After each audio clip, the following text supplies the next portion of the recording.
Hey, dude, I have been dying to get this episode to you. In fact, this conversation is so huge and so important that I've actually split it into 2 episodes. I'm assuming you've heard of Ozempic. In case you've been under a rock, Ozempic is a new class of weight loss drug that is delivering astonishing results. And I know, we've all been here before. There is many a precedent for a new miracle weight loss cure that ends up being a flash in the pan, and the obesity epidemic marches ever onward. As my guest today will explain, this is a whole new game. Johann Hari is the author of Magic Pill, The Extraordinary Benefits and Disturbing Risks of the New Weight Loss Drugs. Johann also writes for the New York Times, The Guardian, and Le Monde.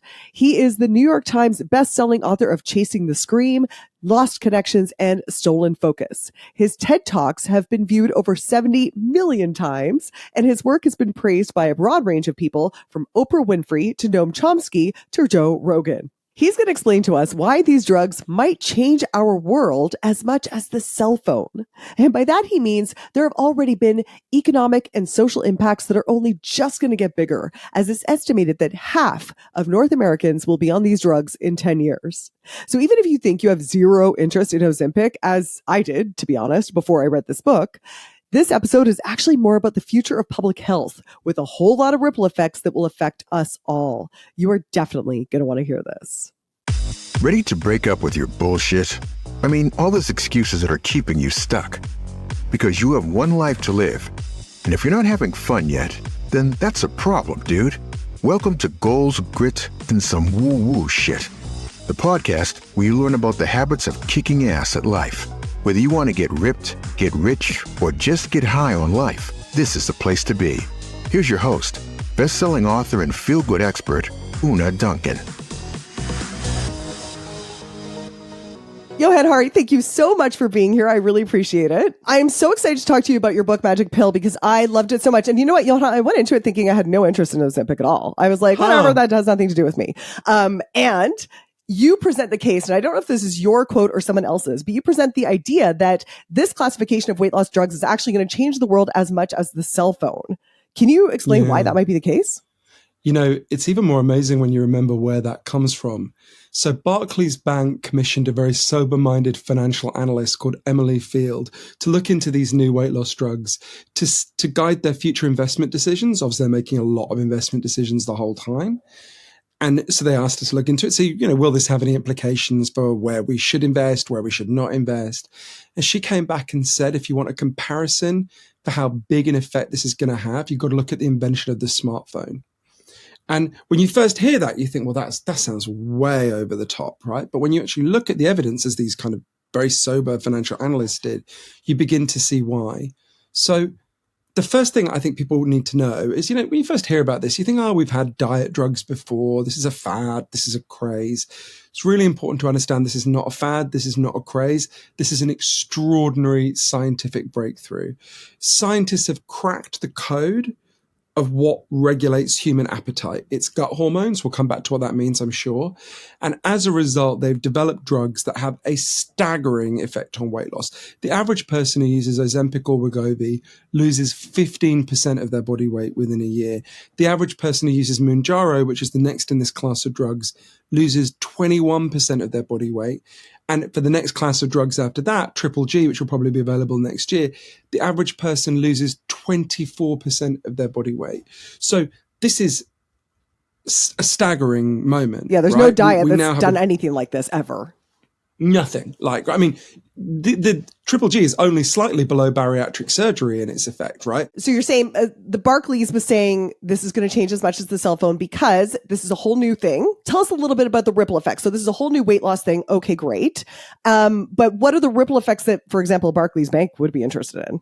Well, the economic effects are absolutely enormous. If you think about how much of the economy is food, and how much of the economy is related to the illnesses that are caused by or made worse by obesity, and you think about how much all of that is about to be shaken up, you begin to get some sense of this. You know, the book is called Magic Pill because there's 3 ways these drugs could be magic. I realized as I spent, you know, a lot of time researching this, traveling all over the world from, you know, Iceland to Minneapolis to Okinawa to interview the leading experts on this. The biggest defenders, the biggest critics, people in between.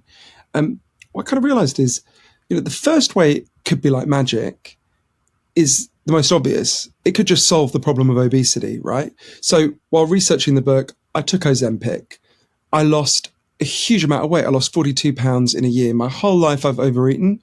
I started to inject myself once a week in the leg, tiny little scratch, and now I don't overeat, and I've lost a huge amount of weight. There are days when it feels like just magic. The second way it could be magic is much more disturbing. It could be a magic trick. It could be like a conjurer who shows you a card trick while picking a pocket. I go through in the book, the subtitle is The Extraordinary Benefits and Disturbing Risks of the New Weight Loss Drugs. There are extraordinary benefits I'm sure we're going to talk about, but I also learned that there are 12 disturbing risks associated with these drugs. It could be that over time, these 12 risks will outweigh those benefits, in which case it will be a trick in the worst sense. The third way it could be magic, though, I actually think is the most likely. Think about the stories of magic that we grew up with when we were kids. What would be a good example? Think about Aladdin, right? You find the lamp, you rub it, the genie appears, the genie grants your wish, and your wish comes true, but never quite in the way you expected. The magic starts to run away from you in all sorts of unpredictable ways. We're already seeing that, and along with extraordinary benefits for many people with obesity, we're seeing all sorts of unpredictable effects. No one who designed these drugs, for example, intended them for them to be used by young girls with eating disorders who are using these drugs to starve themselves to death, for example. So there's a lot that I'm really worried about here, as well as a lot I'm really excited about. So I think this will sound over the top until we dig into it more, but the way I started to think about these drugs is they're a tool like fire, right? They're just this unbelievably powerful tool. Fire is a great tool if I use it to warm my house. It's a really bad tool if I use it to burn down your house, right? And the truth is, this is so powerful, it's going to have both positive and negative effects, which we're already seeing. Obviously, we're seeing huge weight loss, huge gains in health for many people, but also just think about the economic things. Krispy Kreme stocks absolutely tanked late last year, right? Experts said because of these drugs. Think about all sorts of unpredictable things. There's a company that makes the hip joint, the hinges for knee and hip replacements, right? Their stock is right down because far fewer people are going to need knee and hip replacements pretty soon, because the main driver of hip and knee replacements is obesity. Jefferies Financial just did a really big report for the American airlines saying they're going to have to spend a lot less on jet fuel pretty soon because it takes so much less jet fuel to fly a much thinner population. Even in LA, there's been a huge run on jewelers because so many people in LA are taking Ozempic that their fingers have shrunk and their wedding rings don't fit them anymore. Loads of people are having to have their wedding bands refitted. So there's huge and unpredictable consequences here in every direction. Wow. Okay. I want to dig so much into all of that. But first, I just want to take you back to your own personal story. Sure. So you said you started taking Ozempic. What came first, that you wanted to experiment with it because you were researching it? Or did you start researching it because you were personally using it and you said, I want to know what I'm putting in my body? It's a bit of both. I remember so clearly when I first learned about the existence of these drugs, really quickly, I had two totally contradictory thoughts in my mind. The first thing I thought was, well, this could save my life. I was about to turn 44. My grandfather died when he was 44 of a massive heart attack. Loads of the men in my family are obese and have heart problems. My dad had terrible heart problems. My uncle died of a heart attack. And I had been obese most of my adult life. And I thought, well, if we really do have a drug that reduces or even reverses obesity, that's going to have huge health implications because we know that obesity causes or makes worse over 200 known diseases or complications. So right away, I was like, whoa, this is big, potentially. But I also thought, wait a minute, this sounds way too good to be true. All previous diet drugs have promised huge gains in health, but have actually in the end screwed you up and had to be withdrawn from the market. Can you really have something when it comes to health that's a kind of free lunch? I guess with Ozempic, it would be a smaller free lunch because you don't want to eat. But so I really immediately felt an intense attraction to this and an extreme wariness of it. And really a lot of the journey I then went on was about exploring, well, which of those instincts turn out to be right. Do you feel like you got to the bottom of that, or just it's a deeper hole than you ever imagined? I did come to some conclusions, although I still feel very conflicted, because the truth is the picture here is genuinely complicated, and anyone listening, who's obese or overweight, and that is a majority of Canadians, just like it's a majority of British people, has to weigh really two things here: the risks of obesity and the risks of these drugs, right? And the answer is not obvious. The more obese you are, the greater the risk. So obviously that becomes a bigger risk to weigh against the risk of these drugs. But what I really hope the book is a kind of guide so people can think through for themselves, okay, which of these risks of obesity apply to me? Which of these risks of the drugs apply to me? How do I think this through? What risk do I want to take? Of course, if you can lose weight through diet and exercise, that doesn't incur these risks, by all means try it. I've never met a fat person who hasn't tried diet and exercise, but if you never tried it, by all means, knock yourself out. I strongly recommend it. And it does work for a small minority of people. It's important to stress that, and it's always worth trying that first. But for the majority of people for whom it doesn't work, and I explain why in the book, and we can talk about that as well, but for the majority for whom it doesn't work, that's because of the environment we're living in. It's not your fault. It's not that you're a failure. It's because of a really big change that's happened in your lifetime and my lifetime that I can also talk about. We're in a kind of trap, and these drugs are a kind of trapdoor. They're a risky, rusty trapdoor, to be sure. I'm not totally confident I've been right to go through that trapdoor, because I experienced many benefits and some really big drawbacks. But I do think this is coming for us. 47% of Americans want to take these drugs, and that's even before, very soon there'll be a daily pill. There'll be $1 a day. I predict that more than half of Canadians will be taking these drugs 10 years from now. And we really need to take a beat and think about what that's going to mean for all of us, the positives, the negatives, what it'll mean for the culture, what it'll mean for the way we think about our bodies, our health, the way we think about ourselves, the way we think about food. It's going to have enormous implications and consequences for us. So I hope the book is a chance for us to really begin to think that through, and how it's going to change how we feel about ourselves. Right. So make some individual decisions about ourselves and what we might choose, but also to realize how this is going to impact broader society. Yeah. So I want to talk about a little bit, some assumptions right off the top. Like, in order to tackle this subject, you had to deal with the idea of health at any size. And so where did you land with that? Can you talk about that? I'm strongly in favor of body positivity. We want everyone to feel good about their bodies, and we don't want anyone to be shamed or stigmatized. Stigma is a form of cruelty and bullying. And I wondered if these drugs were a kind of betrayal of that, right? And there was a person who really helped me to think this through, an amazing woman called Shelley Bovey. She's now 76. When I was, I think you're a little bit younger than me, but when I was a kid, the only time you saw fat people on television, particularly fat women, was as the butt of a joke, right? It was just tremendous cruelty towards them. And the first person I ever heard challenging that was Shelley Bovey. So I was, I think, 10 years old when her first book came out, and I saw her on television.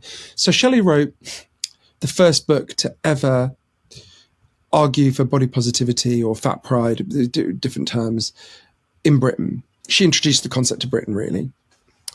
And I went and tracked her down. And her story, I think, is really important. She really clarified a lot of this for me. So Shelley grew up in a town called Port Talbot. It's a kind of working class, kind of industrial town in Wales. Fort McMurray would be a fairly good comparison point in Canada. Thank you for the translation. And she was, this was the 60s, she was, as she would put it, the only fat girl in her school. And one day when she was 11, she was in the classroom and her teacher said, "Bovey, stay behind after class, I need to talk to you." She was sitting there thinking, what have I done wrong? And the teacher said, "You're much too fat. It's disgusting. Go and see the school nurse. She'll sort you out." So completely thrown and shaken, she went to the school nurse. And the school nurse said, "Why are you here?" She said, "Well, my teacher says I'm too fat." She said, "Take off your clothes. I'm going to inspect you." And the nurse looked at her and said, "It's disgusting," and just berated her and said, "You're a pig. Stop eating." And Shelley left really kind of shaken. And she was constantly soaking up this kind of abuse. Other girls saying to her, "You're disgusting. Thank God I'm not like you." The other teachers saying this to her. It was just her whole life. And, she was really smart. She was advised to apply to Cambridge, which was a really big deal for a working class girl then, as it would be now. And she was just like, I'll just be humiliated. I can't do this, right? She got an offer for a place at a good university. She's just like, I can't go. They're just going to bully me. They're going to shame me. And all through her life, she's just soaking up this abuse. When she got pregnant and went to the doctor, the first thing the doctor said to her was, well, you shouldn't be pregnant when you're as fat as you are. She had a very difficult birth, and she was lying there covered in blood after the birth, and the midwife looked at her and said, you really need to lose some weight. When her baby wouldn't attach properly, he wasn't feeding, she took him to the doctor, and the doctor said, what are you trying to do, make the baby as fat as you are? So just this constant, 42% of women with a BMI higher than 35 are insulted every single day. Right, so Shelley's experience was not unusual. And then one day she learned that there was this movement in the United States that just said, we don't have to take this. We don't have to accept this abuse. This is just a form of cruelty and stigma, and we're not going to take it.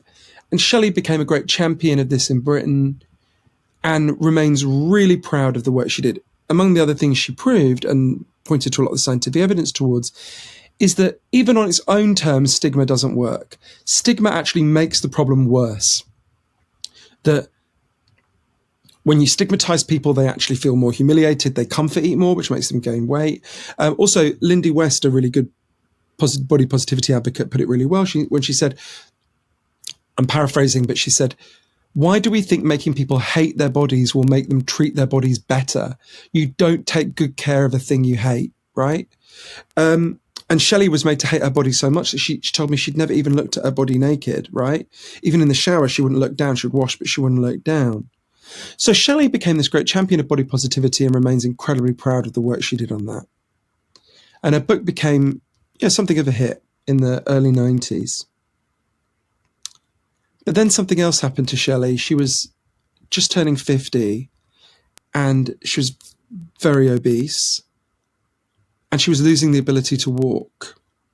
And her doctor told her she was having heart problems because of her weight. And she looked at the science and she knew that obesity does make it much more likely you will develop all sorts of really serious health problems. Pretty much all the things we fear, from cancer to dementia to diabetes to heart disease, are made much more likely by being obese. They're not guaranteed, of course, there are exceptions, but they're made much more likely. And she felt a real dilemma because she was like, well, if I talk about this or if I try to lose weight, am I betraying everything I've said? Am I giving in to stigma? But when she really thought about it, she thought, well, why do we pose it as either or? Either you're against stigma or you're in favor of reducing obesity where it's possible. She said, surely it's both and, right? Surely you should be opposed to stigma and you should be opposed to things that harm people's health, right? Where possible. So she went to a weight loss program. She lost a lot of weight. She's the first person to point out that it's very hard to lose weight just through dieting. She's in the minority, but it did succeed. And her health massively improved. Her heart problems went away. She went from barely being able to walk to being able to run. Her life got much better. And she said, I can't tell people that my life isn't better when I can run and my heart isn't getting diseased, right? And to me, I think Shelley really helped us to see there'll be lots of people listening who love someone who's obese and are almost certain that you want to protect them from two things. You want to protect them from being bullied and stigmatized, and you want to protect them from getting heart disease, cancer, dementia, diabetes, all the things that are made much more likely by being obese. And I don't think there's any contradiction in being opposed to those two things. Mm-hmm. They're both forms of love. Sure. It's like if someone's in a wheelchair, they don't deserve to be stigmatized for being in a wheelchair. And yet you're also like, if we can get you out of that, that would be a great idea. Yeah. And we have seatbelts because we don't want people to be horribly injured in car accidents so that they end up in a wheelchair, right? Yeah. Doesn't mean that we think people in wheelchairs are worth less than anyone else. Mm-hmm, of course we don't. But it does mean we acknowledge that there is a difference, and if you can avoid that difference, it's better to do so. Have you seen the South Park special on obesity? Yeah, I literally watched it 2 nights ago. Yeah, I just watched it last night, Kate. So one of my favorite lines in it is when, so for listeners, a character qualifies for Ozempic, but he can't afford it. And then the doctor writes him a prescription. And he said, "What's this?" And he says, "Oh, it's a prescription for Lizzo. Rich people get Ozempic. Poor people get body positivity." Exactly. I think there's a lot of truth in that. And it's not to say there isn't, I don't actually think there's a tension between Ozempic and body positivity. I mean, there's a small part of the body positivity movement, and it's not the majority, who argue that obesity doesn't harm your health, that that's a myth. And I'm afraid, I looked at that in an open-minded way. The scientific evidence is absolutely overwhelming that that's not true. That does not support that. That's. I mean, it's one of the most robust findings in the whole of science is that obesity on average harms health. Of course, there are exceptions. My mother smokes 70 cigarettes a day. She's alive and well. She's 78, but that doesn't mean that that smoking doesn't cause lung cancer. It just means my mother's the exception, right? Yeah. Okay, cool. All right. So given that, so now we know Ozempic and this classification of drugs will massively reduce obesity. Obesity is bad for our health. So what are some of the other pros of this classification of drugs? Let's get into the pros and cons. I'm slightly embarrassed to answer this because the answer sounds really dumb. The thing that most shocked me in the research for my book is something I thought I'd known since I was a little boy. I guess at any point since I was, 7, if you'd asked me, is obesity bad for your health? I would have said, well, yeah. I was stunned by the scientific evidence about how bad for you obesity is for your health. I didn't know that it made you much more likely to get dementia and much more likely to get cancer. I mean, I did know about heart disease. Obviously, that's something very close to my heart, literally. But I even think about something that I'm really embarrassed to say this. So I knew that obesity makes you much more likely to get type 2 diabetes, right? In fact, if you're obese when you're 18, you have a 70% chance of getting type 2 diabetes in your lifetime. But I think I thought, well, if you live in a country like Canada or Britain where we've got good healthcare, you get given insulin, you're basically fine, right? A type 2 diabetic plus insulin is like you or me, right? That's not true at all. From interviewing the leading experts on diabetes here in Britain and the United States and looking at the scientific evidence in a lot of detail, I mean, I was stunned. Type 2 diabetes knocks 15 years off your life on average. It's the biggest preventable cause of blindness in the developed world. More Americans have to have a limb or extremity amputated every year because of diabetes than because they got shot. And you will have noticed a lot of Americans get shot. In fact, I interviewed a leading doctor in Britain who treats diabetics, Dr. Max Pemberton. And he said to me something that sounds unbelievably shocking when you first hear it. But when you look at the evidence, you see why he says it. He said, if you gave me a choice between becoming HIV positive and becoming diabetic, type 2 diabetes, I would choose to become HIV positive. Because if you're HIV positive and you get medical treatment, you live as long as everyone else. That is absolutely not the case with diabetes, right? And that's just one of the 200 negative effects of obesity. So what we know is when you reverse obesity, you massively reverse all of those medical conditions. So one of the best ways of thinking about that, because these drugs have only existed for a couple of years, one of the best ways of looking at that is actually look at a parallel area of science, which is bariatric surgery.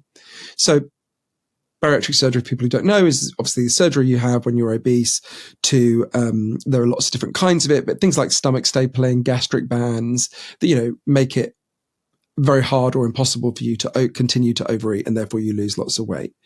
And what do we know about bariatric surgery? So we know that it's a horrible, grim operation. We know that 1 in 1,000 people dies in the operation. It's no joke. But the reason people put themselves through that is because when you massively reduce obesity, the benefits to your health are stunning. If you have bariatric surgery in the 7 years that follow, you are 56% less likely to die of a heart attack. You are 60% less likely to die of cancer.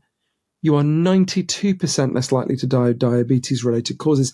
In fact, it's so good for your health, you're 40% less likely to die at all in those 7 years after the surgery, right? And we now know that these drugs bring similar benefits. So obviously, people who have bariatric surgery are very obese, so that somewhat skews the figures, but we know now, so it's a lower bar for getting Ozempic, Wegovy and the other drugs. But we know that if, for example, if you take these drugs and you start with a BMI higher than 27, as I did, your chance of having a heart attack or stroke in the next 2 years goes down by 20%, which is an extraordinary reduction, right? That would save more than 1 million lives in the United States across a decade. So, and we're seeing lots of really, really positive effects now. So along with some significant risks. So yeah, the benefit is really clear. Obesity screws your health. If you reduce your obesity or you reverse it entirely, and many people, it reverses it entirely, as it has for me, it massively boosts your health. And even just things like my back doesn't hurt anymore, right? I had back pain for years. Within 2 months, I lost 42 pounds on Ozempic in a year, but within like 2 months, my back pain went away. I sleep so much better, right? Like your quality of life just dramatically improves if you start from obese or overweight. Obviously, it's very different if you start from a healthy weight and you take these drugs to get down to super skinny. That actually incurs risk. We can talk about that later. But yeah, so that the benefit is that, and it is overwhelming. Maybe before we talk about the other pros, because there were some other pros that really blew my mind, maybe just a quick, paragraph or two about exactly how these drugs work. It's an injection. Yes. You take it in your belly, I think, and then it causes a hormone that makes you 100% not interested in food. Is that true? I wish I had known that you do not have to inject it into your belly, because there's something about, so I'm a total needle phobe. So for ages I was put off these drugs where I could not inject myself once a week. It's a tiny little EpiPen. It's like a scratch. You barely feel it. But at first I was told, I read online that you have to inject it in your stomach. And I thought, the idea of sticking a needle into your stomach seems horrific to me. And then actually you can inject it into your leg as well, which seems much less intimate to me. I don't know why. So you inject it in my case, I inject it in my leg once a week, tiny scratch. You barely feel it. So we know lots of things about how it works, and there's some things we don't know. But if you ate something now, Una, it doesn't matter what it is, after a little while, your pancreas will produce a hormone called GLP-1. And GLP-1 is just part of your body's natural signals going, hey, Una, you had enough, stop eating, right? It's the brakes, basically. But natural GLP-1 only stays around in your system for a couple of minutes, and then it's washed away. What these drugs do is they inject you with an artificial copy of GLP-1 that, instead of being washed away in a few minutes, stays around in your system for a whole week, which has this bizarre effect. I'll never forget, the second day after I started taking Ozempic, I went to a diner just up the street from where I live when I'm in London. And I ordered what I used to order for breakfast every morning. I'm slightly embarrassed to say. It's a massive chicken sandwich with loads of mayo in it. And I would have that, I would wolf it down, and I would still want like potato chips.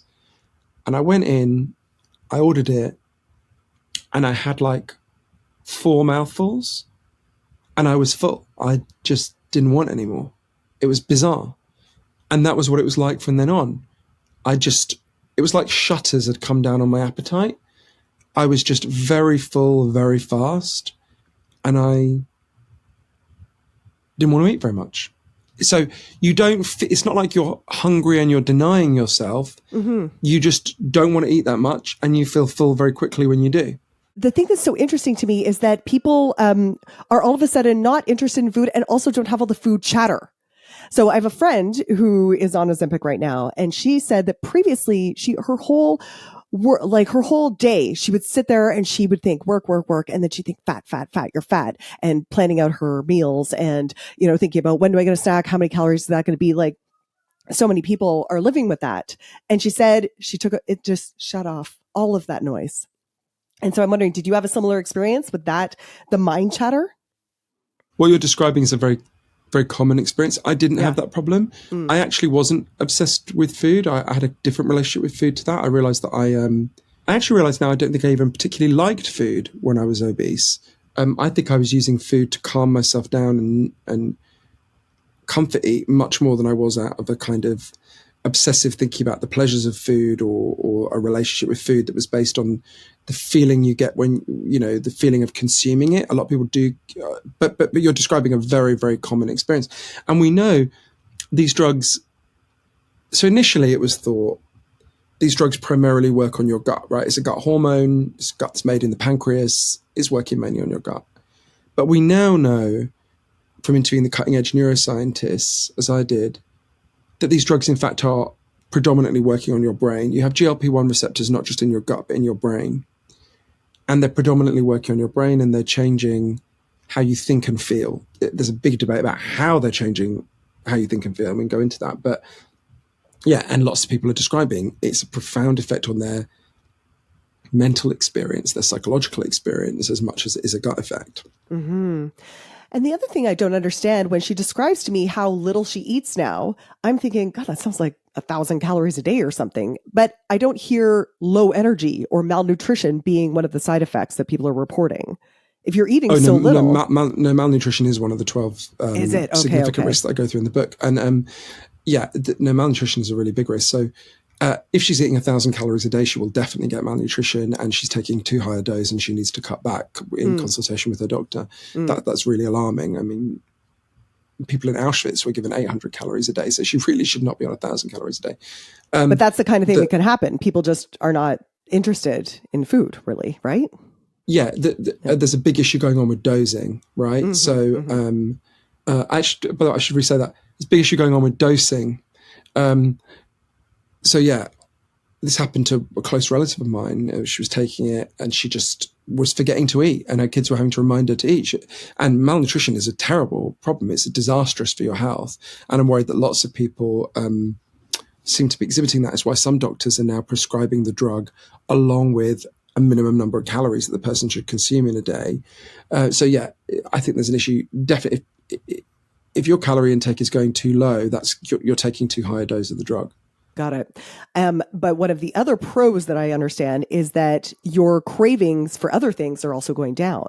Like for alcohol or, overconsumption of shopping, gambling, like all of these kind of addictive kind of things are being suppressed. Isn't that true? Of all the things that I write about in my book, Magic Pill, this is the one about which there's a big grey area. There's a lot of grey in this subject, but so there's some things we know for sure. With animals like rats, if you get them to use a lot of alcohol or cocaine or heroin, I don't know why I always find it particularly funny to picture rats using cocaine, but I do. You get them to use it habitually over a long period of time, and then you give them these GLP-1 drugs, they massively reduce the amount they use. And I interviewed the teams of scientists all over the world who've done this. So that's really striking. And there's no other drug that causes a reduction in all of the different classes of drugs, right? It's not just that you drink less alcohol, but you use less fentanyl, you use less heroin, you use less cocaine, you use fewer stimulants. That's really striking finding in the animal studies. And it's a really big effect. It's usually about a 50% reduction in the heaviest users. The other thing we know, and this is anecdotal, that the bit I've just described is heavy, hard science by very good scientists. The other thing we know is that anecdotally, lots of people taking these drugs are reporting something that sounds fairly similar. For example, I interviewed a Canadian social worker called Michelle, who she'd had a bad breakup. In the wake of the breakup, she'd started obsessively shopping online. Like, she was buying hundreds of books she'd never read, like clothes she'd never wear. I mean, like huge amounts of money, the equivalent of her mortgage payment. And then she started taking Ozempic, and this compulsive shopping just went away. We have very little evidence on humans yet, and I think we should be cautious about this. What we know, there've been some very small studies. One found it did reduce alcohol use in the heaviest alcohol consumers.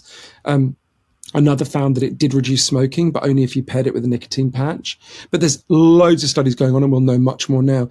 The most optimistic reading of these drugs, and I want to stress this is speculative, the most optimistic reading of these drugs is that they're actually not an appetite regulating drug. They're a self-control drug, that they boost self-regulation and self-control across the board. We don't know that. I don't know if that'll turn out to be the case. There are some scientists who are optimistic it could be, and some who think that's way overblown. We'll find out soon. But that's a really interesting area of emerging science. Wow. Okay, so in the peachiest case scenario, in the future, everyone's skinny and no one has addictions. What is the worst case scenario? What are some of the cons of these drugs that people might not understand? When they hear that, they're like, "Sign me up! I'm down for that." What might they need to know? Well, some of the cons are already coming to pass. So I experienced some of them. So I'll go through 12 in the book, but I'll start with one. Something weird happened to me when I was taking the drugs. I was getting what I wanted. For the first 6 months or so, I was thinking, this is really weird. I'm getting what I wanted. I'm losing loads of weight. All sorts of good things flowed from that. You know, like I say, my back pain went away. I could feel I was healthier. My neighbour's hot gardener hit on me. Loads of good things happened. That's good. But I didn't feel better emotionally. Actually, I felt slightly worse. And I was becoming aware that there were some scientists, although I stress this is highly contested, there were some scientists who were concerned these drugs may be causing depression or even suicidal feelings in a minority of people who use them, although some other scientists disagree. The FDA does have a warning about this in the US. And I was not depressed or suicidal, but I wondered if there could be some connection between the fact I was feeling kind of muted and down. And so I looked into this a lot. Now, it could be, like I say, we know these drugs primarily affect the brain. It could be this is a brain effect. There are some serious scientists who are concerned about that. But I suspect for me, and for many people, it was something much more simple, and it's something I wish I'd been aware of in advance. Like people were eating their feelings, and then all of a sudden they don't have that coping mechanism. They're left with their feelings. Well, I had a real epiphany about it. It was in a branch of KFC in Vegas. My nephew said to me the other day, it's weird how many of your epiphanies in life seem to have happened in a branch of KFC. I was like, that's a good point. But it was... it's like a church. Exactly. It's the closest I get to it. It was about 7 months into taking the drugs. I was in Vegas where I spent a lot of my time. I was researching the murder of someone that I knew and really loved. It's something I've been reporting on for a long time. And it'll be the subject of my next book. So as you can imagine, that was a very emotionally wrenching thing. And one day on autopilot, I went to a branch of KFC I've been to 1,000 times. If anyone is listening in Vegas or knows Vegas, it's the one on West Sahara, which is one of the skeeziest KFCs in the whole world. And believe me, that is saying something. And I've been to all the KFCs. And I went in and I ordered what I would have ordered before I was taking Ozempic. I ordered a bucket of fried chicken. And I ate the first chicken drumstick. And I looked at the bucket and I thought, shit, I can't eat this. If you try to overeat when you're on Ozempic, I haven't actually done it, but people who have tell me you just vomit, right? Imagine I came to you after you'd had like a massive Christmas dinner. And I said, hey, Una, great news. I got you a KFC bucket, right? Like, basically, that's how you feel on Ozempic pretty quickly, right? And I remember, it's so funny, like Colonel Sanders is on the wall of that KFC. And I remember it's like he was looking down at me going, what happened to my best customer? And I remember very consciously thinking, almost hearing it as if, sometimes you have a thought about in your own mind that's almost like an external voice. And I thought, oh, you're just going to have to feel bad, right? And it was this real moment of clarity for me because in the book I go through the 5 reasons why we overeat. In the book I go through the 5 reasons why we eat. Only one of them is like to nurture your body, to keep your body going, right? The rest are all psychological. And I realized for me, I grew up in a family where there was a lot of addiction and craziness. And from when I was very young, and I had some awareness of this before, but I didn't see it so clearly. From when I was very young, I would deal with, you don't have much control when you're a child, even in good circumstances. I would deal with that chaos by deliberately overeating, by actually stuffing myself. And that was really my relationship with food. I would eat to stuff myself. And And I couldn't do that on Ozempic. What these drugs do is they interrupt your eating patterns. It's obviously a good thing. That's why you lose weight. But what that can do is bring to the surface some of the deep underlying reasons why you eat in the first place. Now, again, that can be a good thing, right? Clearly, there are better ways for me to deal with sadness than Colonel Sanders, right? But that can be a difficult and rocky transition. And I suspect that's what's happening with a lot of people. It's another thing we can learn from bariatric surgery. So we know that in addition to all the benefits that we talked about with bariatric surgery, after bariatric surgery, your suicide risk quadruples, right? It's a staggering increase in suicide. I think there's a lot of things going on there. I think also it's something that Professor Corel LaRue, who's worked on both bariatric surgery and these drugs, said to me is a lot of people who are overweight tell themselves, well, if only I could get down to a healthy weight, my life would be great, right? And then you lose your weight and your husband's still an asshole and you still hate your job. And actually, although you're better off in some ways, it's not this magic solution that you imagined it would be. So I think there's lots of complex psychological things going on there when people lose weight. And I wish I'd been prepared more for the psychological ramifications of it. Yeah, transition, that's the good word, yeah. Okay, dude, I am so sorry to leave you on a bit of a cliffhanger, but this conversation was so in-depth that I had to split it into 2 episodes. Next week, you are going to hear more about the real risks of these drugs, who should consider them and who definitely shouldn't, what happens when you go off the drugs, and whether you can maintain the weight loss.